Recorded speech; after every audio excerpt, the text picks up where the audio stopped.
Часто скучаете по родине? Сложно.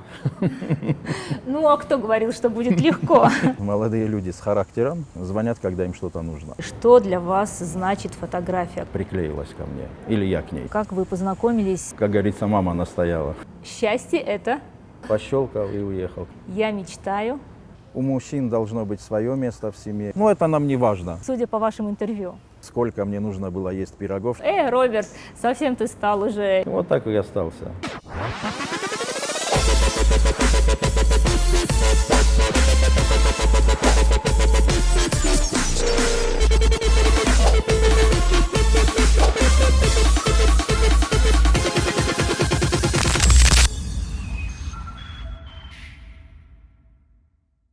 Добрый вечер, друзья! В эфире Цхавребова спросит, и сегодня Цхавребова здесь не только я. Мой гость – талантливый фотограф, инженер-дорожник Роберт Цхавребов, который долгие годы живет за пределами Осетии, а точнее в Норвегии. Роберт, рада вас приветствовать. Добрый день.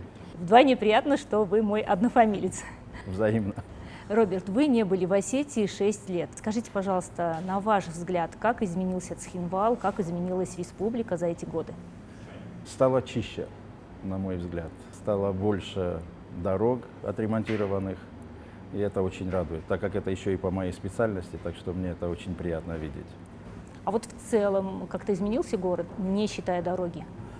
Вы знаете, я же его помню как бы с детства, вот, и я смотрю, как бы дома меняются, здания меняются, как бы вот старые дома, они рушатся, строятся новые.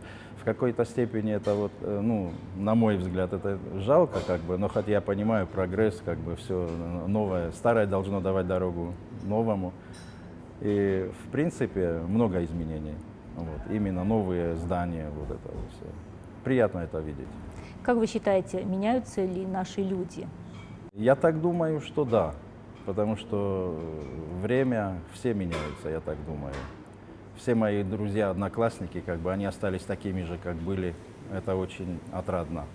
Я думаю, да, все же да, все меняются, и люди тоже. Часто скучаете по родине? У меня, в принципе, мало времени, чтобы сидеть и скучать, но вечерами, когда нечего делать, то тогда я часто думаю, да. Скучаю или нет, в принципе, я думаю о каких-то планах, что я хочу сделать, вот в этом смысле. А так вот именно, чтобы скучать, это просто трата времени, мне кажется. Лучше составлять какие-то планы, что-то сделать. Вот. Тогда время идет как бы более-менее быстро. И когда я вот приезжаю, у меня уже есть какие-то вот наработки, какие-то планы, что-то сделать. Вот. Роберт, вы живете в Норвегии уже больше 30 лет. Расскажите нам, пожалуйста, почему именно Норвегия и где именно вы там живете? Я имею в виду город, местность. Ну, вы знаете, это было очень давно, и первая моя супруга, она была норвежка. Вот, мы поженились в Москве, потом переехали в Норвегию. Сейчас мы живем там в городе Кристиансанд, это самый южный город Норвегии. Вот. И климат очень похож на цхинвальский на самом деле. Единственное исключение это в том, что вот, там никогда не бывает так жарко. А так, в принципе, вот именно такой вот подходящий климат для Осетии. Ну, вы уже давно там живете, вы как-то ассимилировались или вы этого не чувствуете? Ну, вы знаете, у меня есть друзья, там есть коллеги, как бы близкие, с кем я общаюсь и вне рабочего времени. Вот. Но сказать, что я как-то ассимилировался, наверное, нет. Потому что я, в принципе, все время хочу приезжать сюда, домой. Вот. И хотя я жил в Норвегии дольше, чем в Южной Осетии, то все равно я вот это место называю домом. Может быть, когда приезжаете, друзья вам говорят, что Роберт, совсем ты стал уже не наш там или что-то в этом духе? Нет, к счастью, нет. Вот, и для меня это очень важно, что никто как бы вот именно так не говорит. Как бы они сразу, хоть мы как бы долго не общались, может быть, ну и по Фейсбуку там или по WhatsApp общаемся, конечно, у нас своя группа. Вот, и мы часто, как, ну, мы это самое, ВКонтакте, скажем так. Так что вот когда я приехал, даже не было такого ощущения, что я не был здесь 6 лет. Вот. Ну, по-русски вы тоже хорошо говорите. На Иронаударзонес. Вода, Иронаудар, Жюлям Хажора. Вы родились в Цхинвале. Расскажите нам, пожалуйста, о своей семье, кем были ваши родители, чем они занимались. в далеком 71 году родился здесь. Мой отец работал по строительству, кафельщиком он был. Моя мама до сих пор работает в первой школе, она завуч, Нина Михайловна Токадзе. Вот. Она всю свою жизнь как бы работает учителем именно здесь. Она заканчивала наш институт педагогический и как бы всю свою учительскую деятельность она провела здесь. Она заслуженный учитель здесь. Вот. Так что я был у нее на работе тоже, ну не в этот раз, а в прошлый раз, вот, и, как я понял, ее очень сильно уважают. Вот. Ну, мне приятно, конечно. Вы сказали, что отец занимался строительством, значит, вы пошли по его стопам. Ну, в какой-то степени, да, в какой-то степени, да. Вот. Просто так получилось, что пошел именно в автодорожный. Сначала это мне как-то не очень сильно нравилось, но я знал, что у нас есть асфальтный завод здесь, в Ижевском районе. И как-то так вот пошло, поступило, а потом все это мне стало больше нравиться. Вот. И я вот, считайте, всю жизнь вот работаю дорожником. Но вы сказали, что вначале вам это не нравилось, Да. отец настоял. Нет, мама настояла. Мама? Да. Надо же. Я порывался даже на втором курсе бросить, пойти учиться на что-то другое, но она настояла, как бы вот. Но это было вот в лихие 90-е годы. Вот. Она настояла, и я все же закончил. Роберт, ваш дедушка был фотографом, и во Да. многих интервью вы рассказывали, что когда его не стало, бабушка подарила вам один из его фотоаппаратов. Расскажите нам, пожалуйста, какие у вас тогда были эмоции, сколько вам было лет, и что это для вас значило? Да. Когда дед был жив, он работал в Джавском Убоне фотографом. Ну, это вот фотографии на паспорт, на документы. И плюс, естественно, там раньше ходили люди вот семьями фотографироваться.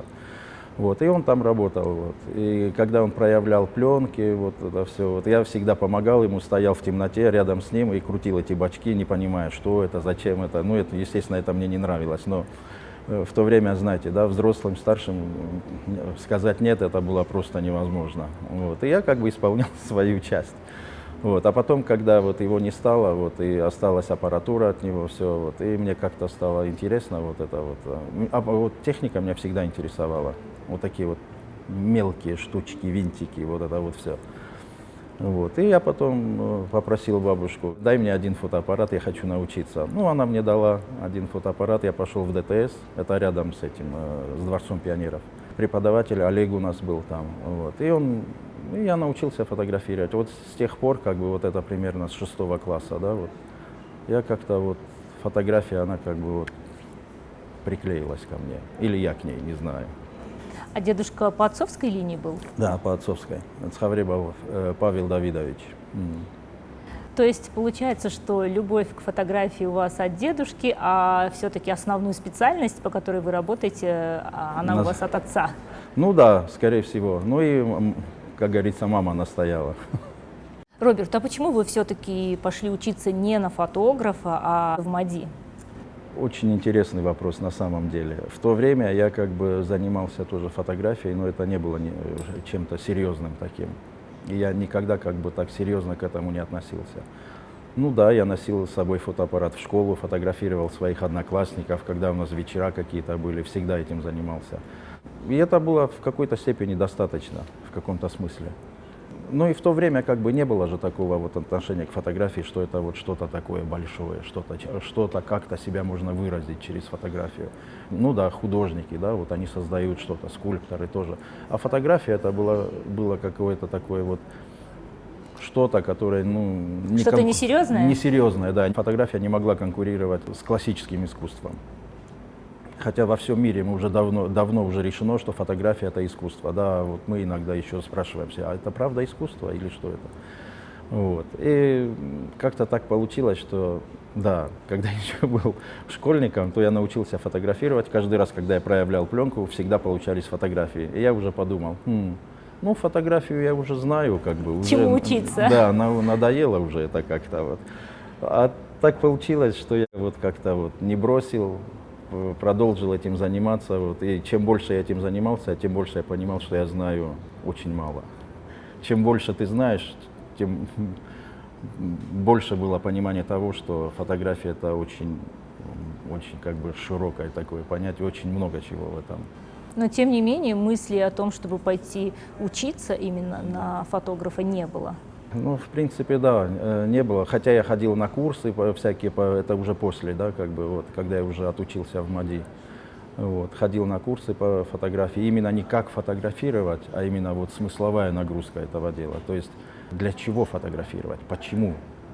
Вот это как бы, вот если есть ответ на этот вопрос, то тогда да, нужно это сделать. А если нет ответа, то для чего ты фотографируешь? Тогда сложно, конечно, вот себя заставить встать с дивана, как бы идти и что-то делать. Вот. Роберт, чем запомнились студенческие годы в Москве? В одном из интервью вы также рассказывали, что именно фотография вам помогла в те годы выжить, доучиться и получить диплом. Да, было дело. Студенческие годы запомнились сложным временем на самом деле. Всем было сложно. Вот. И если бы не фотография, конечно, было бы очень сложно доучиться, именно с точки зрения экономической. Подрабатывали, да? Да. Вот. То есть я жил в общежитии, в общем, и подружка моя, она тоже она была иногородней и тоже жила в общежитии. Вот. И ее пригласили в модельное агентство. Первое модельное агентство в то время, Red Stars называлось. Вот.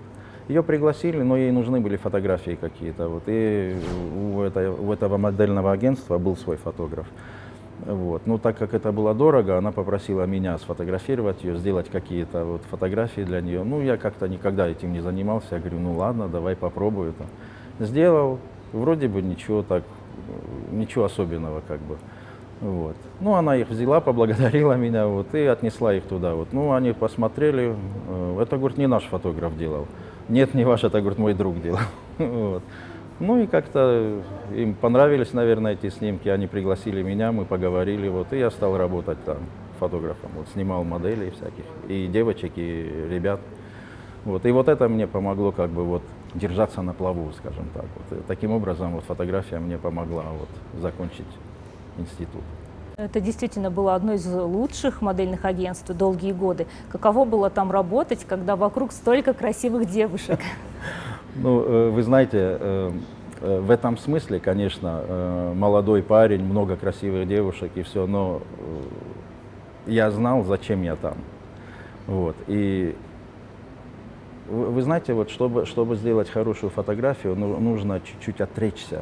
Даже если вы фотографируете красоту какую-то, неважно, это природа, там, красивые люди или еще что-то, нужно держать какую-то дистанцию. Если не будет дистанции, то хорошего результата не будет, к сожалению. Поэтому я пытался как бы вот так вот держать дистанцию, вот, быть очень как бы дружелюбным ко всему, но держать дистанцию это лучше всего. Но вы фотограф-портретист. Да. То есть у каждого фотографа есть, скажем так, специализация, да? Если вам кто-то скажет, что он может все, в смысле фотографии, не верьте, нету такого. Человеку не может нравиться все. И мы люди таковы, что мы упражняемся в тех аспектах, в тех науках, которые нам нравятся. И, естественно, вот в этих аспектах мы лучше, в этих направлениях каких-то мы лучше. Если с точки зрения фотографии, мне очень нравится вот, общение с людьми. Как бы вот незнакомые люди встретились, да, и первые 30 секунд они решают все. Вот. То же самое вот в фотографии, да, вот встречаешь незнакомого человека, которого будешь снимать, вот первые 30 секунд, как ты поздоровался, как ты начал диалог, как бы вот это решает все. И вот в этом смысле вот психологический аспект этого дела, вот это мне очень-очень нравится. Скорее всего, поэтому мне нравятся портреты. Ну, несмотря на то, что вы портретист, в 2017 году вы приехали сюда, в Южную Осетию, снимать пейзажи. Да, было такое. Но вы знаете, пейзаж это может быть очень такой открытый пейзаж. Вот именно открытые пейзажи меня мало интересуют. Я обычно выбираю какой-то вот главный объект, и вокруг этого объекта, например, очень старое какое-то дерево или покосившаяся избушка какая-то, да, вот, которая, я не знаю, там 100 лет. И вот строю свой кадр вокруг этой избушки. Получается, что я делаю портрет этой избушки или портрет этого дерева. То есть пейзаж заодно, как бы получается. А пейзаж это задний фон. Вот. У меня очень часто я делаю портреты людей именно на природе. Получается, что пейзаж, он как бы подчеркивает характер этого человека. Или погода тоже, да, вот.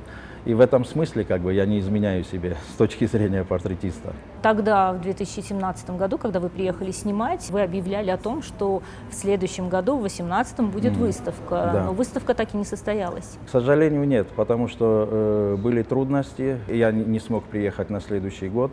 Материал как бы есть, вот. Но я не отрекся от этой идеи, поэтому как бы материал дополняется. Вот. И я надеюсь, что все же я добью эту идею, как бы, и сделаю выставку. Но я хотел еще сделать как бы альбом, именно как бы описывающий Южную Осетию. Вот. Поэтому как бы для альбома еще нужно доработать еще. Вот. И потом, вы знаете, да, выставка, она такая, у каждой выставки, у каждой книги, да, своя какая-то вот энергия. Вот. И мне, вот когда я смотрю на материал, мне, на мой взгляд, мне еще недостаточно как бы работы. Поэтому я не хочу как бы вот быстро и что-то вот показать, а хочу сделать так, чтобы я сам был очень доволен результатом, и тогда я могу поделиться с другими. Но я знаю, что в Норвегии у вас проходили выставки. Да, Расскажите да, нам, пожалуйста, о них. Что это были за выставки, в каких городах и что там было представлено? Какие работы? Да, вы знаете, вот можно сказать, пилот вот этих идей, которые у меня сейчас связаны с Южной Осетией, пилот вот этих идей я как бы прорабатывал и в Норвегии. Я жил в одном месте, называлось Рендал. Это западная часть Норвегии, ближе к югу, ближе к шведской границе. Вот я там жил, работал и заодно как бы делал вот этот проект свой. И выставка, она была там сколько, 35 работ, кажется, было, или 36, ну, примерно вот так. И получилось так, что я фотографировал как бы и природу, и значимых людей вот в этой коммуне, можно так сказать. Ну, это муниципальный округ, как бы, да. Вот. И в конце концов получилась выставка. И эта выставка, в моем понимании, это выставка вот этого места. Место это что? Это природа, люди, правильно? Вот. И в этом смысле как-то вот очень как-то симбиозно так хорошо получилось. И поэтому у меня вот возникла идея сделать что-то похожее именно в Цхинвале тоже, вот в Южной Осетии. Вот. И вот поэтому я ездил как бы везде, там, на конях, там, я не знаю, 3-4 дня как бы в горах. Там. Вот типа такого. Вот. А в горах вот если снимать природу, то никогда не получится. А то приехал, увидел, снял, уехал. Нет, нужно находиться там, нужно ждать погоду, нужно ждать освещения, вот это вот все, чтобы получилось так, как я этого хочу. Я не могу просто вот приехал, там привезли тебя на машине, ты видишь, о, красиво. Пощелкал. Пощелкал и уехал. Как бы это, в этом нету как-то... на моем месте мог быть кто-то другой, точно так же пощелкать. Ну тогда какая разница тогда? Вот нет уже никакой разницы. А мне нужно как-то вот увидеть что-то свое в этом. А для этого нужно время. Приехал, разбил палатку, вот, сидишь и ждешь. Окунулся в атмосферу. Да, вот именно. Особенно ночью, когда там же нету как бы вот света вот от города, там фонарей никаких нету. Да, ты смотришь небо и думаешь, что это такое. Это просто... А вот ездили так? Много раз ездили? Да, конечно. Много раз. 4 раза вот так вот с ночевками. Так что, я так думаю, у меня есть некоторые работы, которые вот именно показывают вот эту вот бездонность, бесконечность вот этого всего. А куда именно, в какие места ездили? Дзимер ездил несколько раз, да, потом Кельское озеро, вот туда, в сторону Квайса ездил. А первая выставка, о которой вы говорили в Норвегии, она в каком году прошла? В каком году? Вот та выставка, про которую я говорил, она в 2000 году была. 2000. Еще Да. какие-то выставки состоялись? Да, еще до этого были, но это было уже, оттуда уже пошли персональные выставки, а до этого были как бы групповые выставки, как бы там, сколько там, 5-6 работ как бы выставлялись. Вот. Ну, в основном это были на самом деле портреты, да. И вот эту выставку, вот, что в 2000 было году, я думал, ну, в принципе, в Норвегии все дорого стоит. Даже рамка, например, да, они какие алюминиевые такие черные рамки были, с паспорту, со всеми делами. Вот это, даже одна рамка, она стоила где-то там 180 евро, кажется, потому что работы были большие. Вот, и я так думал, что кого я фотографировал, природа, ну, кто хочет, может купить. А потом как бы политики вот в этом муниципальном округе, они как-то, да, нет, эту выставку продавать нельзя. Вот. И они потом, политики, как-то они ее купили. Коммуна купила всю выставку, вот эту, все работы были куплены. Вот. Ну, здорово, красиво получилось. Как вы успеваете работать инженером в строительстве и плюс еще организовывать выставки, работать, фотографировать? Вы знаете, мне это сильно помогает на самом деле. Я же работал 2 года, я брал паузу в инженерных делах и работал только фотографом. И вы знаете, вот эти 2 года были моими худшими годами с точки зрения фотографии, потому что я как бы с точки зрения зарплаты это было очень хорошо. Но с точки зрения вот именно фотографии было плохо, потому что в течение этих 2 лет я не сделал ни одной фотографии для себя. Все это было как бы там или реклама какая-то, заказы какие-то. Вот все вот это вот беготня для кого-то. И не факт, что это все мне нравилось на самом деле. Вот то, что я делал. Вот клиент заказывает, им нужно так. Вот я думаю, ну так, наверное, не очень хорошо. Я какие-то маленькие изменения делал, вот, но на самом деле это мне не нравилось все. Я потом решил обратно уйти из этого, работать инженером и все остальное как бы свободное время от работы и от семьи как бы я уделял фотографии исключительно. Как бы вы обозначили, что для вас значит фотография, какую роль играет в вашей жизни? Ну, я уже вот женат 20 лет, скоро дети уже подрастают. В этом смысле как бы фотография, она, ну, естественно, семья, дети, это важно, это очень важно, это для каждого человека самое главное, да. Вот, но фотография, наверное, это сильное 2-е место. Инженерные дела – это 3-е место. Вот так я скажу. За мой сегодняшний макияж благодарю визажиста Азу Кудзиеву. Роберт, поговорим о вашей семье. Вы женаты на осетинке и воспитываете 2 детей. Но первая жена была из Норвегии. Многие считают, что для семейной жизни разный менталитет – это не преграда. Я так понимаю, что вы с этим не совсем согласны, судя по вашему интервью. В моем случае, скорее всего, это была преграда, да. Ну, за всех остальных сложно говорить, но именно в моем случае. Вот. К сожалению, так получилось, да. То есть вы считаете, что менталитет, воспитание играют огромную роль? Да. У мужчин должно быть свое место в семье, у женщин свое. На Западе это как-то вот эти вот границы, условности, они более как бы, они стерлись. И в этом смысле, конечно, может быть очень тяжело. Поэтому как-то вот так получилось. Ну, на самом деле сложно. Люди же разные все, но общество, оно же так или иначе как бы накладывает какие-то условности. Вот. И если человек как бы приехал из другой страны, с другой культурой, как бы, и все, вот, то очень сложно как бы вот сразу влиться в это все. Вот. Но до сих пор вот сейчас я какие-то вещи вот не могу принять, как бы именно что в нашей семье как бы не практикуется так, как это практикуется, например, в обычных норвежских семьях. Как-то я была в Швеции и тоже наблюдала, что очень много пап гуляли, молодых пап гуляли с колясками. Вы знаете, да, они берут декрет, но этот декрет, он как бы, женщина берет, например, 9 месяцев, да, примерно декрет. Папы могут взять 4 месяца. Таким образом, у мамы декрет будет уже 5 месяцев, как бы они делят это время между собой.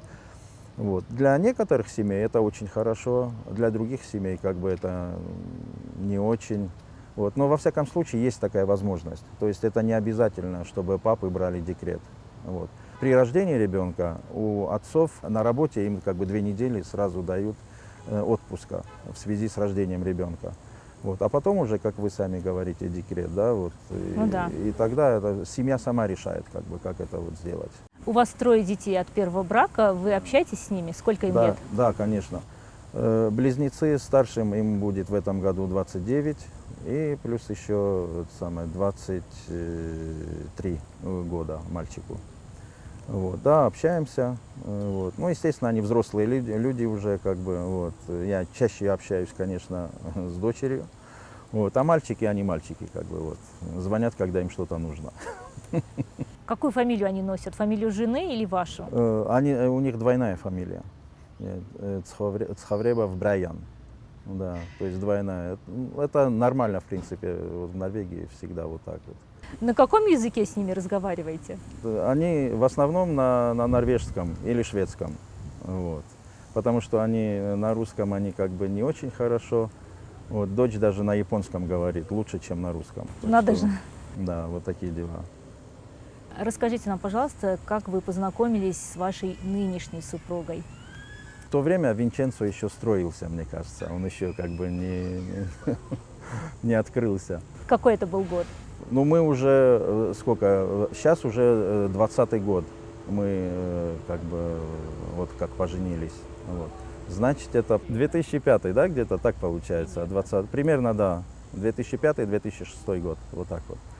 Вот она с подругой шла вот по Пионерскому парку, вот где сейчас стоит Винченцо, мимо вот так вот проходили, и я со своим другом им навстречу шел. А он их знал, он поздоровался с ними, а я так в сторонке стоял. Ну, мы пошли дальше, но я для себя заметил. Вот это была первая встреча. Так оно и было. А дальше как развивались события, как вы сделали предложение, как вы поняли, что это тот человек, с которым вы хотите связать свою жизнь? Когда люди женятся, они всегда думают, что это свой человек. Но все забывают, что каждый брак это в первую очередь это много работы. И с ее стороны, и с моей стороны. Вот. Всегда бывает у кого-то плохое настроение, хорошее настроение. И вот очень важно, чтобы когда плохое настроение, не сказать чего-то такого, чтобы, например, жена или муж как бы, да, огорчились или еще что-то. Бывают, конечно, ссоры какие-то, вот, но самое главное это знать, что это всего лишь мгновение в жизни, а жизнь намного длиннее. Вот. В этом смысле нужно быть мудрыми. Вот. И на моем опыте как бы это самое важное на самом деле. Понимать друг друга, прощать друг другу. И тогда все будет хорошо. Мы с вами говорили о менталитете. Во втором браке почувствовали, что один менталитет, одно воспитание – это все-таки плюс. Да, в этом смысле было легче, конечно. Да, то есть я же все-таки воспитывался здесь, как бы вот этот вот остинский менталитет, вот мужчина, у мужчины свое место, у женщины свое должно быть. Вот, и в этом смысле, конечно, мне было легче и более комфортно. Вот, то, что уважение к женщине, уважение к мужчине, как бы оно уже по умолчанию есть, да. Вот, и в этом смысле, конечно, было легче мне. Расскажите нам, пожалуйста, а чем занимается супруга и чем она занималась, когда вы с ней встретились, когда только познакомились? Супругу зовут Хасиева Лина. Вот, она работала при президенте в то время, вот, поэтому, когда я ее встретил, она как раз шла с подругой с работы. Ну, она работает в детском саду, то есть она очень, очень любит детей, как я вот ее знаю, как я ее понимаю, да, вот общение с детьми, как бы это ей дает много сил. И она вот в этой области работает. Вы с супругой сейчас воспитываете двоих детей. Расскажите нам, пожалуйста, о них. Сколько им лет, на кого они больше похожи по характеру и внешне, Да. на вас или на супругу? Ага. Ну, сейчас мы воспитываем двоих детей. Алан Гуар, ему 18 лет, и Мария Изабель, ей 12. Вот. Ну, такие молодые люди с характером, оба. Ну, я так думаю, что мой сын, он очень похож на мою маму, вот. А дочь, она как-то вот что-то такое, вот, симбиоз между мной и супругой. Вот. А вот сын очень на мою маму похож. А вот с ними на каком языке разговариваете? Вы знаете, вот в этом большая проблема. С ними мы разговариваем на норвежском, на русском, на осетинском. Ну, иногда на английском тоже. То есть по-осетински они понимают? Они пока немного понимают, но мы вон, пытаемся как бы с этим что-то делать. Вот. Тем более сейчас, когда они приехали, вот сын, он очень как-то воодушевился и очень хочет как бы изучить хотя бы на разговорном уровне, чтобы говорить на осетинском со сверстниками. А вы с супругой дома на каком языке говорите? Если мы говорим о чем-то секретном от детей, то, естественно, мы говорим на осетинском языке. В этом смысле мы как-то очень неохотно хотим их учить осетинскому. Тогда у нас не будет уже языка, на котором мы о секретах можем говорить. Вот. А так мы говорим на русском, ну, меньше на норвежском, но больше на русском, наверное. А супруге сложно было адаптироваться? Все-таки она жила здесь Да. до замужества. Я так полагаю, что первые, например, 2-3 года, наверное, это были самыми сложными для нее. Понимаете, вот вытащить как бы человека из Осетии, увести от друзей, от семьи, это сложно на самом деле. Конечно, ну я рядом и все, но я рано утром ухожу на работу, она была одна. Вот. Ну, слава богу, она пошла в школу, стала изучать язык, там появились какие-то знакомые, и вот так вот потихоньку, и человек адаптируется ко многому. Так что и вот так вот помогло, вот эта вот школа особенно помогла, изучение языка норвежского. Хотели бы вы, чтобы ваши дети считали себя осетинами не только по происхождению, по фамилии, но и по менталитету, по духу? Сын себя так и считает. То есть там уже я ничего не могу сделать, ничего не могу сказать. Сын так и считает, и дочь, в принципе, тоже. Вот. Когда ее спрашивают, откуда, они говорят из Осетии, они не говорят из Норвегии. Я говорю, ну, ты же родилась там. Вот. Да, вы же из Осетии, значит, я тоже, вот в этом смысле. Так что, ну, это радует, конечно. Вот. Все в классе у них знают, откуда они родом. Ну, вернее, они знают, что они норвежцы, как бы, но именно вот корни откуда, да. Все знают об Осетии и все такое вот. А вот насколько сложно воспитывать детей вот в таком духе традиционном осетинском, если проживаешь в другой стране? На самом деле некоторые моменты могут быть сложными очень. Когда ребенок воспитывается, скажем так, в Европе, то там же нету такого вот, что дети должны уважать старших там или как-то вот, да, вот, не должны как бы вот вот. Там это все как бы нормально. Мы, естественно, говорим с детьми, мы это все объясняем и все такое, но на самом деле, когда на примерах они видят что-то другое, не то чтобы в нашей семье, а именно вот, например, их друзья, они же бывают у своих друзей дома и все, они же видят, как это все. На самом деле это не так все просто. Вот. Но нужно говорить с детьми, нужно им объяснять. Вы уже сказали немножко об этом, но тем не менее, как вы могли бы описать жизнь в Норвегии, какие могли бы выделить плюсы, минусы? То, что мне нравится больше всего, это в основном все люди живут по правилам. То есть правила, есть законы, и все живут как бы по законам. Все понимают, что это так, и все эти законы едины для всех. То есть нету такого вот очевидного, что кто-то вот перепрыгивает через какие-то законы. Такого нету там. И в принципе это воздействует на человека очень удовлетворительно. То есть не нужно все время как бы за что-то вот бороться, что тебе полагается по закону. Вот. Если тебе полагается, у тебя это будет. Если тебе не полагается, то ты можешь узнать, почему нет, что нужно сделать, чтобы да.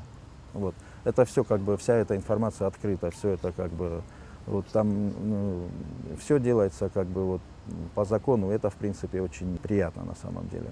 Ну это плюсы, а минусы? Минусы.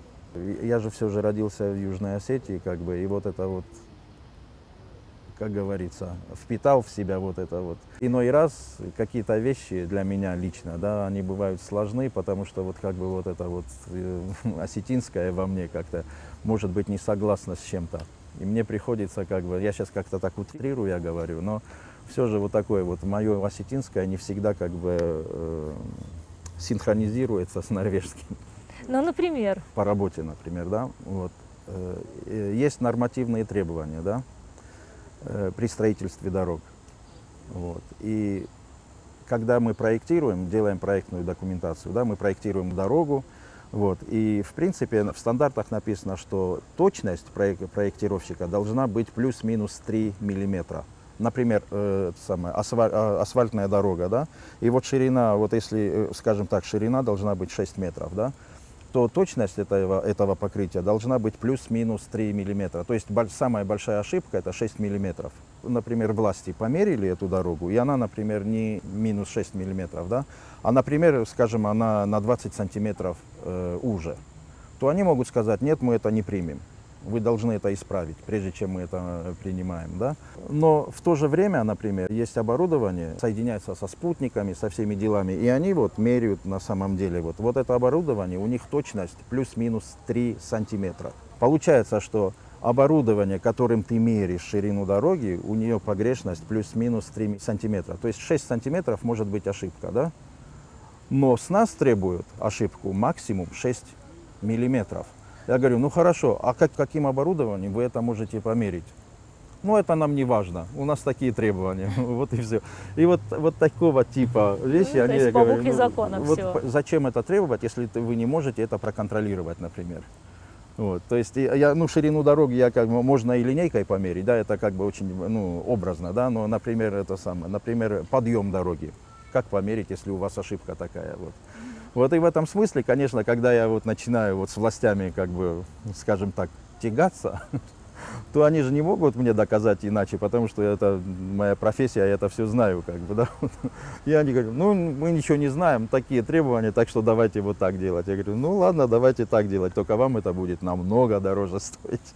Роберт, это в работе. А простые человеческие отношения, может быть, вот какие-то качества норвежцев вас до Да. сих пор удивляют? И там друзья, это чуть-чуть другое понятие, чем у нас. Вот. Например, здесь можно друга пригласить, посидеть вместе, там, пообщаться и все такое. И это не проблема. Такое можно делать и там. Но если ты скажешь, попросишь друга, чтобы он пришел и помог тебе чего-то, ну, я не знаю, там, ты на балконе себе опалубку делаешь или еще что-то, да, залить бетоном. Вот, попросить друга, чтобы вот так вот сделать, да, ну это большая редкость. И есть, но это большая редкость. То есть друзья там существуют как бы только что для препровождения свободного времени. Ну а у меня, как бы в моем понимании, это не совсем так. То есть я не могу, как бы, друг, он должен быть другом. И если я его о чем-то прошу, он должен кровь из носу, но он должен мне помочь.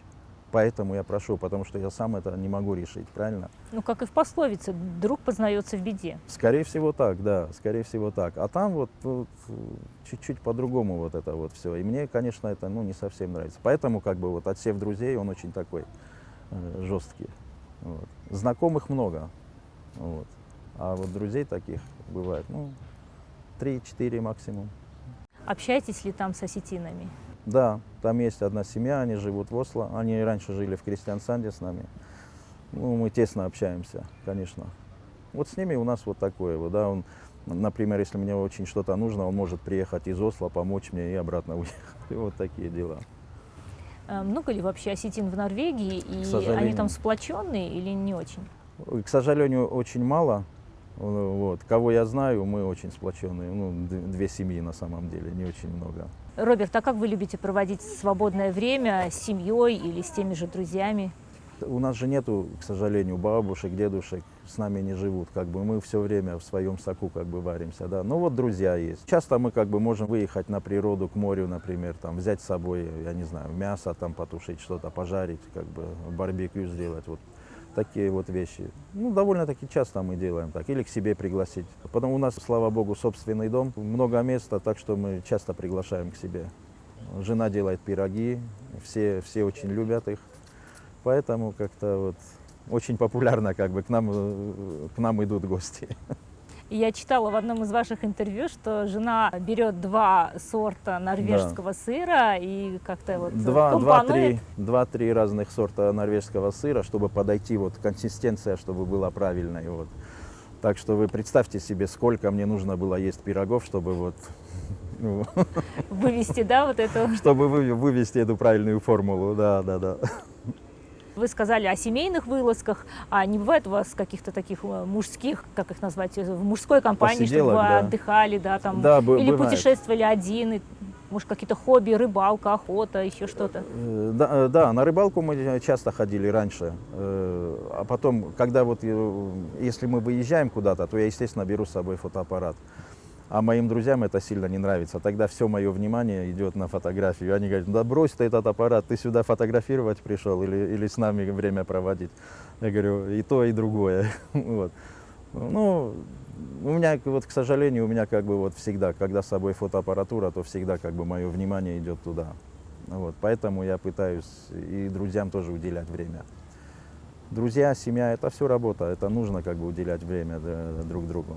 Но здесь, в Цхинвале, у вас много друзей осталось. Слава Богу. А с ними как проводите время? Часто вечером встречаемся, сидим, просто разговариваем. Не обязательно выпивать. Вот, просто, вот, как говорится, вот, радуемся друг другу. А из родственников у вас кто в Цхинвале? Родственники тоже есть. Именно по подхавребовской линии двоюродные братья, там троюродные, часто встречаемся с ними. Вот. Так что вот недавно были мы тоже это самое у Цхавреба святилища, поднимались наверх. К сожалению, мало времени, очень мало времени, чтобы вот так вот побольше времени провести со своими. Вот приходится бегать туда-сюда. Кстати, Цхавребовы каждый год проводят кофты, ни разу Да. не были. К сожалению, я не был именно на самом Ховде, но вот поднимались мы туда, Билюртама. Вот были с Ховтам Хушалнадар, вот, и Яхурзахтановат. Ощущаете там какую-то особую силу? Да, да, к счастью, да. Вот. И я сына тоже спрашивал, а он как бы интересуется очень вот этими делами, историей очень интересуется. Вот. Ему нужно было объяснять, как у каждой фамилии свой кувандон. Вот это все нужно было объяснять. Вот он очень много задает вопросов, слишком много. Ну, конечно, ему это все непривычно. Да, ему очень интересно все это. Он сейчас обучается, да? Да. Ему 18, ему еще 1 год, и он как бы там же школа, это пятидневка, вот, и они до 19 лет учатся в школе. Вот. После этого он уже может поступать в институт или университет. Продолжим говорить о Норвегии. Вы сказали, что когда вы женились в первый раз, тогда вы и поехали в Норвегию. Скажите, а почему все-таки остались там на постоянное место жительства? Вы ведь могли переехать куда-то в другое место? Вы знаете, дело было в том, что когда мы поженились, моя первая супруга, она ждала меня 2 года в Москве, потому что я был на 3-м курсе. И она как бы, мы жили в Москве, потом, когда я закончил институт, у меня уже был контракт через профессора моего в Москве. Мне помогли, я устроился в немецкую фирму, Вирген называется она. В то время как бы вот в России и, наверное, в Южной Осетии это все не востребовано, это же 90-е годы было, вот, и все. Вот. И я потом договорился, сказал, а можно отсрочить это на 2 года. Вот, То есть фирма была в Германии? Немецкая фирма, да, в Германии. Вот, и я поехал как бы с женой в Норвегию, потому что ей оставался вот, я не помню, год или 1,5, что-то такое. Вот, она тоже как бы должна была закончить свое образование. Поэтому я поехал, чтобы быть с ней. Потом пошли дети. Я же не сидел бы как бы там 1,5 года. Вот. Я начал работать, как бы и как-то так хорошо пошло, язык хорошо пошел. И вот так получилось, что я получил постоянную работу, как бы, и пришлось мне написать немцам, что, извините, я как бы не смогу приехать и все дела. И вот так и остался. А когда дети уже, это уже очень большой якорь всему на самом деле. Вернемся в Цхинвал. Скажите, пожалуйста, насколько продуктивной оказалась эта поездка? Успели сделать все запланированное? Знаете, Роберт Петрович мне очень помогает с моими моделями. Вот. Я, то есть, фотографирую людей. В этот раз я фотографирую в основном людей. Роберт Петрович Кулумбеков, уточним. И в этом смысле получается все очень хорошо.